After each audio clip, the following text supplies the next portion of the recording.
Shalom pendengar suara pertobatan, dimanapun saat sekarang ini jemaat Tuhan, dimanapun Bapak, Ibu, Saudara kekasih di dalam Tuhan berada, salam damai sejahtera. Biarlah berkat kemurahan Tuhan terus melimpah dalam kehidupan kita. Pagi hari ini kita dibawa kepada satu tema renungan firman Tuhan dalam rema renungan pagi suara pertobatan hari ini. Allah berkenan kepada pertobatan, Allah berkenan kepada pertobatan. Sebelum lebih jauh kita mendengarkan isi hati Tuhan dalam kehidupan kita pagi hari ini, mari kita bersatu di dalam doa. Kami bersyukur kepadamu Allah Bapa kami yang penuh kasih. Engkau Tuhan yang memberikan kami kesempatan kembali pagi hari ini untuk kami bersama-sama mendengarkan kebenaran firman Tuhan.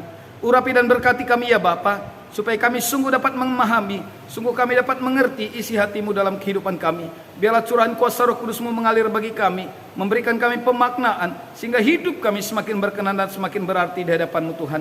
Dalam nama Tuhan Yesus Kristus kami berdoa dan mengucap syukur, haleluya, amin.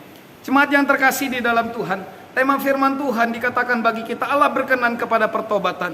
Apakah itu pertobatan bagi orang percaya? Apakah itu pertobatan dalam kehidupan kita? Kita mungkin akan berkata, oh saya sudah menjadi pribadi yang orang yang bertobat. Saya sudah menerima Tuhan Yesus sebagai Tuhan dan Juru Selamat. Saya sudah sangat memahami firman Tuhan. Kalau itu yang sudah saudara lakukan, puji nama Tuhan.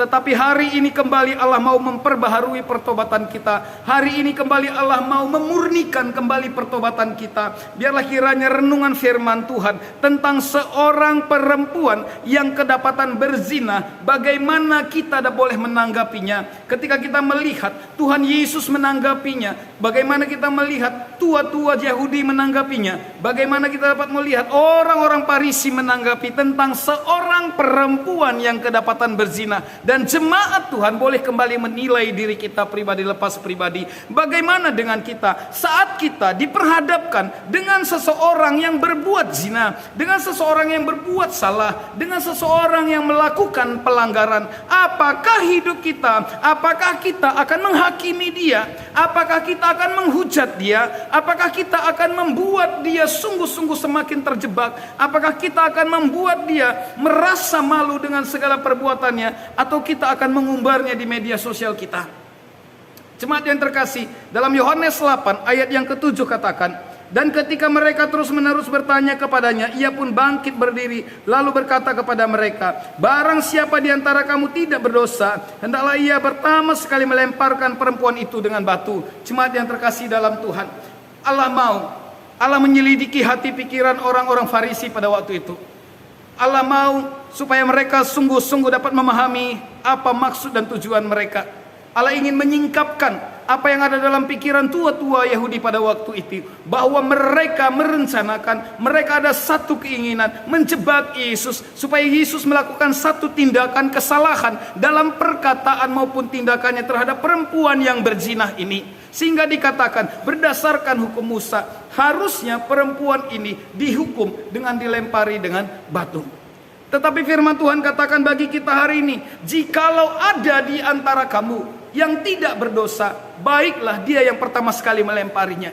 Sesungguhnya mereka masih sadar diri mereka adalah pribadi yang berdosa, diri mereka adalah pribadi yang memiliki pelanggaran, sehingga tidak ada satupun di antara mereka yang mau melempari perempuan itu dengan batu untuk pertama kali. Bahkan dikatakan firman Tuhan, mereka semua pergi dari tempat itu. Jemaat yang terkasih, ketika Allah berbicara, sesungguhnya kita sungguh dapat memahami kehidupan kita di hadapan Tuhan. Ketika Allah berbicara, sesungguhnya firman Tuhan, ucapan Tuhan itu sesungguhnya hadir dalam kehidupan kita dan kita menjadi bercermin olehnya. Dan mereka semua yang mendengar perkataan Tuhan tidak bisa menemukan sedikit pun kesalahannya. Bahkan mereka meninggalkan Tuhan dan perempuan itu. Sehingga pada ayat yang ke-11 dikatakan, jawabnya, tidak ada Tuhan. Lalu kata Yesus, aku pun tidak menghukum engkau. Pergilah dan jangan berbuat dosa lagi mulai dari sekarang. Inilah pesan pertobatan yang Tuhan Yesus sampaikan kepada perempuan yang berzina itu. Dan inilah yang Allah rindukan, supaya kita pun menyampaikan pesan yang sama kepada orang yang berdosa. Pesan yang sama kepada orang yang melakukan suatu pelanggaran yang tidak terpuji. Dikatakan, pergilah dan jangan berbuat dosa lagi. Bukan kita yang menjadi hakim atas dia, karena bukan kita pemilik kehidupan orang lain. Amin. Kehendak Allah bagi orang berdosa. Di dalam Yehezkiel 33 ayat yang ke-11 katakanlah kepada mereka, demi aku yang hidup, Firman Tuhan, aku tidak berkenan kepada kematian orang fasik, melainkan aku berkenan kepada pertobatan. Aku tidak berkenan kepada kematian orang fasik.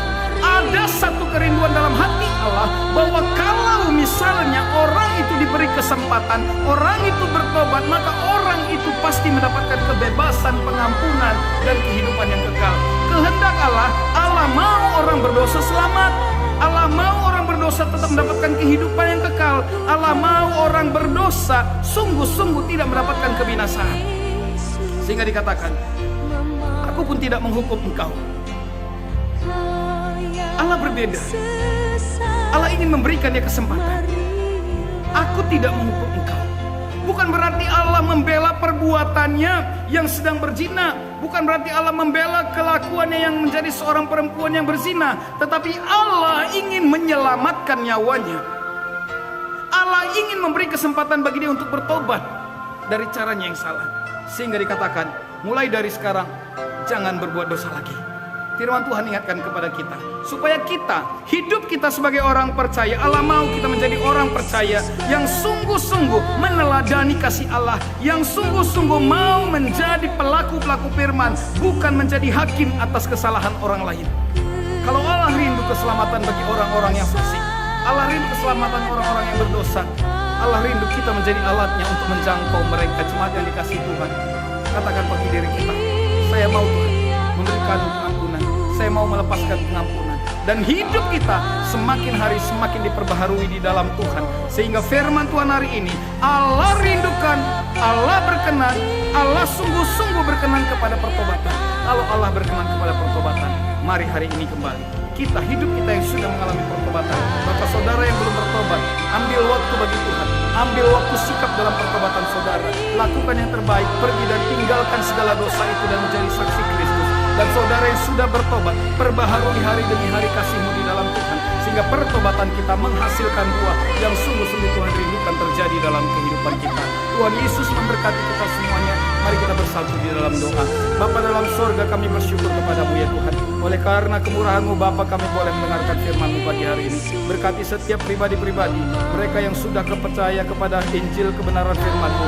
Berkati kembali pertobatan mereka, baharui kembali Bapa, sehingga hidup setiap orang percaya, hidup setiap anak Tuhan yang sudah bertobat, semakin hari semakin mempermuliakan nama Tuhan. Dan mereka yang mendengarkan firman Tuhan yang belum bertobat, biarlah kiranya Tuhan berikan kesempatan bagi mereka untuk kembali mengadakan satu pertobatan seperti perempuan yang kedapatan berzina ini Tuhan. Sehingga nama Tuhan dipermuliakan dalam setiap langkah hidup mereka. Dalam nama Tuhan Yesus Kristus kami berdoa mengucap syukur, haleluya, amin. Shalom, Tuhan Yesus memberkati kita semuanya.